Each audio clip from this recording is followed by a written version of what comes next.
రెండవ తండ్రి దేవా ఉపాస ప్రార్థన తండ్రి దేవా నువ్వు జ్ఞాపకం చేసుకుంటుంది సమయం పొంది అయ్యగారిని కూడా నీకు నడిపిస్తుంది నీకు నా తండ్రి దేవా అయ్యా బలమైన వాక్యాలు మమ్మల్ని బలపరుస్తాను దేవా ఆశతో ఆసక్తితో ప్రేస్తున్నాడు. అందరూ ఏకభవిద్దాం, అందరూ ఏకభవిద్దాం.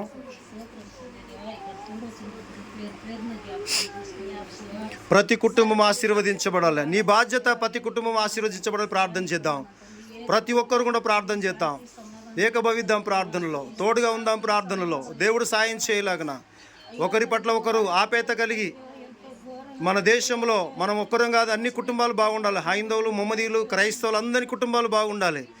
అందరు పిల్లలు బాగుండాలి. అందరు భార్య భర్తలు బాగుండాలి. వారి కుటుంబాలలో సంతోషము సమాధానము దేవుడు అనుగ్రహించాలి. ప్రార్థన చేద్దాం. దేవునికి మహిమ కలుగును గాక. చాలా కుటుంబాలు సతమతలై భర్త ఒక దిక్కు, భార్య ఒక దిక్కు, పిల్లలు ఒక దిక్కు విడిపోతున్నారు. దేవుని పిల్లరా, దేవుడు జతపరిచిందని మనుషుడు ఏర్పరిచేస్తున్నాడు.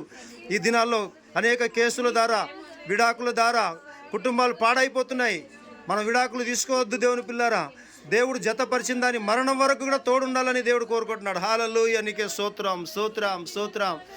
హల్లెలూయా, నీకే స్తోత్రం, స్తోత్రం, స్తోత్రం, స్తోత్రం, స్తోత్రం. ఏకభవిద్దాం, ఏకభవిద్దాం. మన జీవితం చాలా చిన్నది దేవుని పిల్లలారా.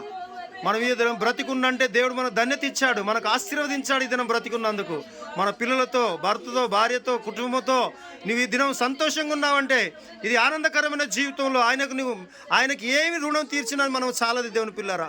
మనం రుణం తీర్చలేం. కేవలం మనం ప్రార్థన చేస్తాం లోకంలో ఉన్న వారి గురించి. ఆయన లోకాన్ని ఎంతో ప్రేమించాడు. ఆయన ప్రేమమూర్తి కాబట్టి మనం కూడా మనవంతా ఏం చేస్తున్నాం, అనేకులు బాగుండాలని ప్రార్థన చేద్దాం. హల్లెలూయా, నీకే స్తోత్రం, స్తోత్రం, స్తోత్రం, స్తోత్రం, స్తోత్రం నాయనా, స్తోత్రం ప్రభా, స్తోత్రం.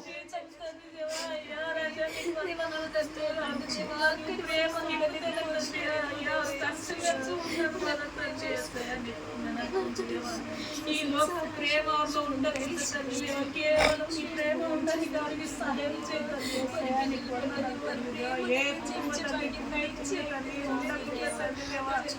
బాధపడకుండా తెలియదు అంత పరిస్థితిలో ఉన్నారు.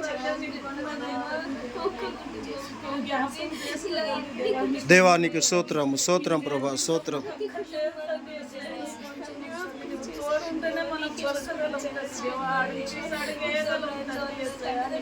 హల్లెలూయా, హల్లెలూయా, హల్లెలూయా. ఎవరిని మనం చూడొద్దు దేవుని పిల్లారా. మనం ప్రార్థన చేసినప్పుడు దేవుడు ఆలకించాలి మన ప్రార్థన. ఏకంగా మేడగది మీద ప్రార్థన చేసినట్టుగా మనం ఒక చోటు కూర్చొని ప్రార్థన చేసినప్పుడు దేవుడు మన మధ్యలో ఉండాలి. మనుషులు మన దగ్గర ఉండొద్దు. దేవుడే మన మధ్యలో కార్యము చేయాలా. దేవుడే మన బాధలను తొలగించాలి. దేవుడే కష్టాలు తొలగించాలా.